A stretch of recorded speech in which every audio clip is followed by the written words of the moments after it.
Yayınlandığı ülkelerde televizyonların en sevilen komedisi olmayı başaran Seinfeld, aynı kentte yaşayan 4 arkadaşın gündelik hayatından kesintiler sunuyor.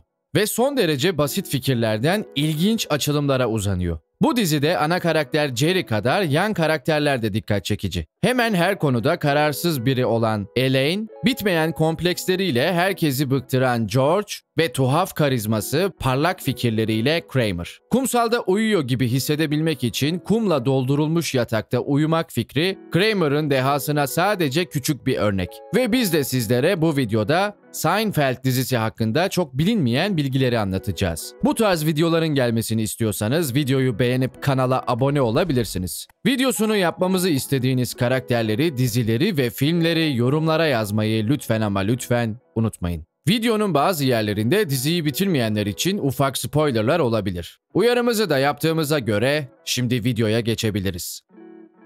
Ünlü yönetmen Steven Spielberg, 1993 yapımı Schindler'in Listesi filmini çektikten sonra girdiği depresyondan çıkmak için bol bol Seinfeld izlediğini söylemiştir. George karakterini canlandıran Jason Alexander, Seinfeld'in senaryosunu okuyunca bayılmış. Kendisi çok sevince de dizinin başarılı olma ihtimali ona biraz düşük görünmüş. 1992 yılında verdiği bir röportajda tam olarak şöyle diyor. Senaryoyu gördüğüm anda o zamana kadar bir parçası olduğum en mükemmel işlerden biri olacağını anlamıştım. O yüzden de bir bölümden fazla yayınlanmayacağına kanaat getirdim. Çünkü bu dizinin izleyici kitlesi ancak benim gibi biri olabilirdi. Ben de televizyon seyreden biri değilim. O yüzden Seinfeld'in başarısına en çok şaşıranlardan biri ben olabilirim. Dizi aynı şekilde başlayıp aynı şekilde bitiyor. Jerry ve George'un dizinin pilot bölümünde yaptığı ilk konuşma ve dizinin son bölümündeki konuşma düzgün durmayan bir düğme hakkındadır. Kramer karakterini canlandıran Michael Richards daha popüler hale geldikçe sahneye giriş alkışları o kadar uzamış ki oyuncu kadrosu sahnelerinin temposunu mahvettiğinden şikayet etmiş. Yönetmenler daha sonra seyirciden Kramer girdiğinde çok fazla alkışlamamalarını istemiş. Dizinin jeneriğindeki baslar ve ağızla yapılan sesleri her bir bölüm için farklı. Şarkının bestecisi Jonathan Wolf her bir jeneriği o hafta Seinfeld'in dizinin başında yapacağı monoloğa göre ayrı ayrı yaptığını açıklamıştı. 2015 yılında Vice'a verdiği röportajda "Evet, her bölüm için ayrı jenerik üretmek zor. Ama Jerry Seinfeld her bölümde yeni bir şeyler üretiyorsa ben neden yapmayayım ki diye düşündüm," demişti. Jerry Seinfeld'in çılgın komşusu Kramer karakterinin adı aslında Kramer olmayacakmış. Dizinin pilot bölümünde Kramer'ın ismi Kessler'mış. Çünkü dizinin yaratıcısı Larry David'in eski komşusu Kenny Kramer, isminin dizide kullanılması konusunda kararsızmış. Sonra kararını değiştirmiş.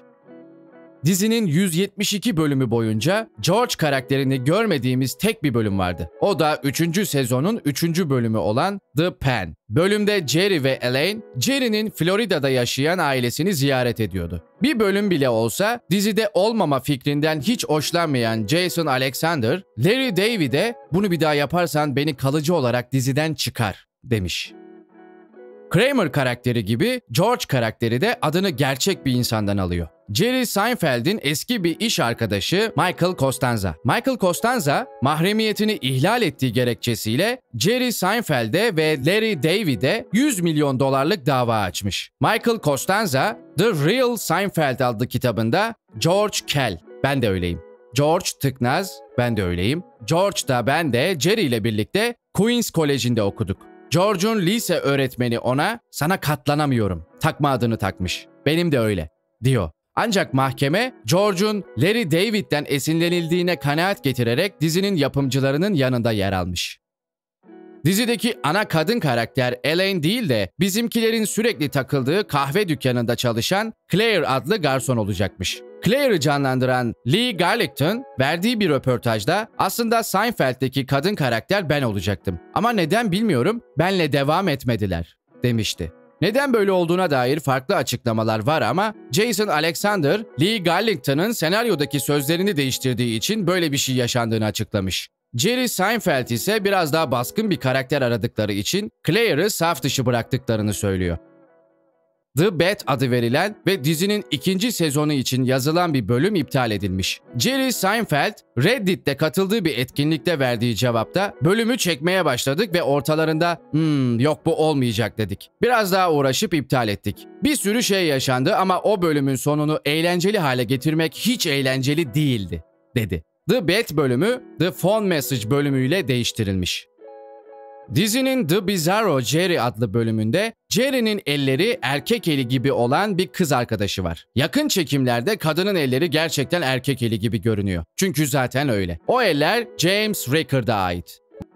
Elaine'in babası Elton karakterini canlandıran Lawrence Tierney'nin sadece bir kez oynamasının bir nedeni var. Kendisi dizide olduğu kadar gerçek hayatta da korkutucu bir insan. Sete geldiği gün bir kasap bıçağı çaldığı için kendisini ikinci kez çağırmaya korkmuşlar. George Costanza karakterini canlandıran Jason Alexander, dizinin toplamda 3 bölümünde yönetmenlik yapmıştır. Jerry'nin zihnimizden çıkmayan cümlesi Hello Newman'ı tüm dizi boyunca 17 kez söylüyor. 9 sezonla birlikte macerayı tadında bırakmak isteyen Jerry Seinfeld, 10. sezon için kayda değer bir meblağı reddetmiş. 10. sezonun her bir bölümü için $5 milyon teklif edilmiş. Böylece Jerry Seinfeld toplamda $110 milyon kazanma ihtimalini geri çevirmiş. Dizide Soup Nazi karakteri aslında ünlü bir şeften esinlenilmiş. Bu şef bu etiketten nefret ediyordu ve hayatını kötü etkilediğini düşünüyordu. David karakterini canlandıran Patrick Warburton yaptığı bir röportajda Jerry Seinfeld'in dizinin son bölümünü kaydettikten sonra dizinin final oyuncu kadrosuna Cartier marka saat hediye verdiğini söylemiştir. Dizinin IMDb'ye göre en iyi bölümü 9.6 puanla 5. sezon 22. bölümüdür. En kötü bölümü ise 7.0 puanla 3. sezon 18. bölümüdür.